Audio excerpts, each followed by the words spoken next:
Ashama akkam jirtu daawwattoota keenya kabajamoo oduu keenya sa'aatii kanaaf jennee qindeeffannee dhiyaanne isinitti himna.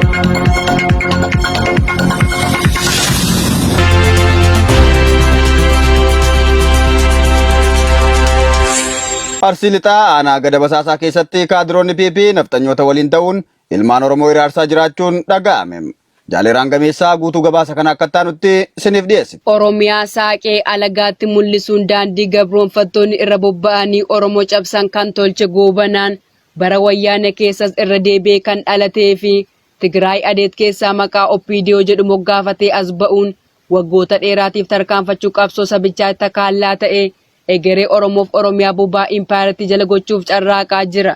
Godina Arsii lixaa aanaa gada basaasaa ganda fuchoo kaakkaa jedhamtu keessatti ilmaan nafxanyootaa tumsaa fi deeggarsa kaadiroota PP aanichaan socho'an hawaasa Oromoo lafa isaanirraa buqqisanii qe'eef qabeenya isaa dhaalaa kan jiran yoo ta'u, aanaa kanaa fi aanota kanneen biroo keessattis gareen fiinxaaleeyyii faannoo haalaan of ijaaraa jiraachuunis dubbatame. Aanaa kana keessatti namni Daamxoo Kaasaa jedhamu adda durummaan uummata hiraarsuu keessatti qooda ba'achaa kan jiru ta'uu kan himan jiraattonni. Namni kun miseensa faannoo yoo ta'u, nama jibba ilmaan Oromoo guddaa of keessaa qabuu fi kaadiroota aanichaa waliin ta'uun doorsisaa fi dararaa guddaa ilmaan Oromoo irratti raawwachaa kan jiru yoo ta'u, onkoloolessa 10/2023 galgalas ilmaan Oromoo irratti qawwee dhukaasuu dubbatan.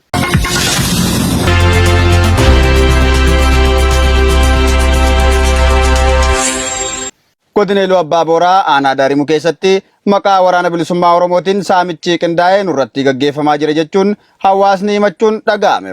Jaalimoonaa Faayisaa waan qindeeffate qaba. Waraana bilisummaa Oromoo hadheessuuf dhimmee hojjechaa kan jiru murni biltsiginnaa dargaggoota maallaqaan goyoomsee magaalaa fi baadiyyaatti qindeessuun maqaa waraana bilisummaa Oromootiin hawaasa dararsiisaa kan jiru yoo ta'u, woboo xureessee uummata Oromoo ittiin jibbisiisuuf tarsiimoo dheeraa baafatee hojii isaa itti fufee jira.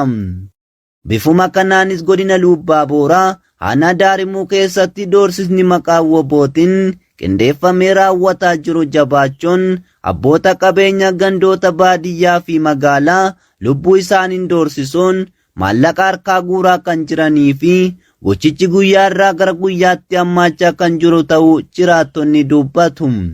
Saamichi kun baatii fulbaana darbeerraa eegalee hanga ammaatti itti fufee gaggeeffamaa kan jiru yoo ta'u, namoonni hedduun maallaqa 100,000 hanga miliyoonatti garee kanaan gaafataman kanfaluu dadhabuun biyyaa baqachaa jiraachuus jiraattonni rakkoo nageenyaaf maqaan isaanii akka dhaamu hin barbaanne yaada kennaniin himan.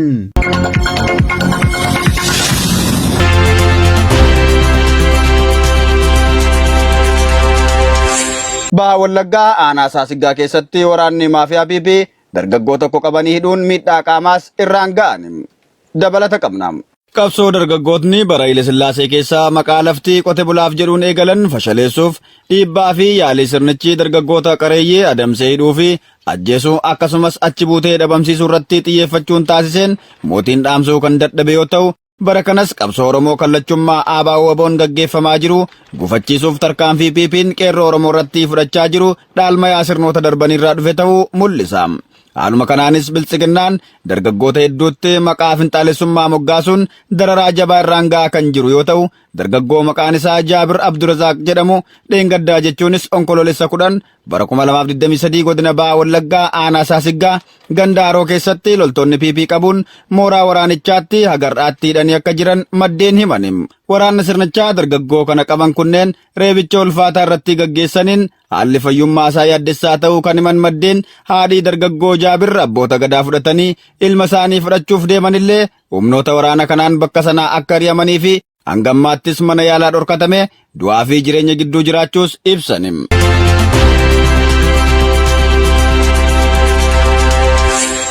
Lixa Shaggar aanaa Ilfataatti hidhattoonni koloneel Abiyyi Ahmediin uummata nagaatti bobbaafaman namoota 2 ajjeesuun beekame. Jaalboora Addunyaa dabalata qaba. Ilaalcha ilmaan Oromoo lafa irraa duguuguu qabatanii kan bobba'an hidhattootni PP dirree Oromiyaa keessa socho'an cufa keessatti ajjechaa jublaa dabalatee namoota nagaa 60 manadhaatti guuruun dararuu aadaa godhatanii hojjechaa jiru. Hidhattootni ilmaan Oromoof naasu tokko hin qabne kunneen Lixa Shaggar aanaa Ilfataa ganda dirree bareedaa jedhamu keessatti namoota maqaan isaanii amansiisaa yaadatee fi Gashoo Dirribaa jedhaman maqaa waraana bilisummaa Oromoo deeggartu jedhuun haala suukkanneessaan ajjeesuu jiraattotni dubbatan. Akka jiraattotni aanichaa jedhanitti namootni ajjeefaman kunneen namoota siyaasa keessaa qooda hin qabnee fi hojii qonnaa irratti bobba'uun jiraatan yoo ta'u, ajjechaa gara jabeenyaa irratti raawwatames yakka isaanii malee ta'uu dubbatan. Oromiyaa keessatti yeroo ammaa namuu yakka hojjeteen seeratti dhiyaatee yakki isaa mana murtiitti ilaalamee adaba isaaf malu fudhachuu osoo qabuu murtii seeraa malee hidhattootni garee faashistii PP'n ilmi namaa akka bineensaatti ajjeefamaa jira.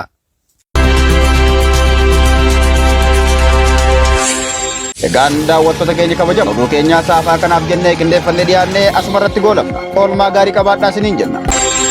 Madda odeeffannoo wayitaawwaa fi saffisaan gola dhugaa fi iftoominaa kan ta'e Gullallee Miidiyaa Neetwoorkiin dhaggeeffadhaa ilaala jenna. Gullallee Miidiyaa Neetwoorkiin sabiskiraayibii yoo gootan madda odeeffannoo isa dhugaa argattan jechuudha. Gullallee Miidiyaa Neetwoork madda odeeffannoof iftoominaa.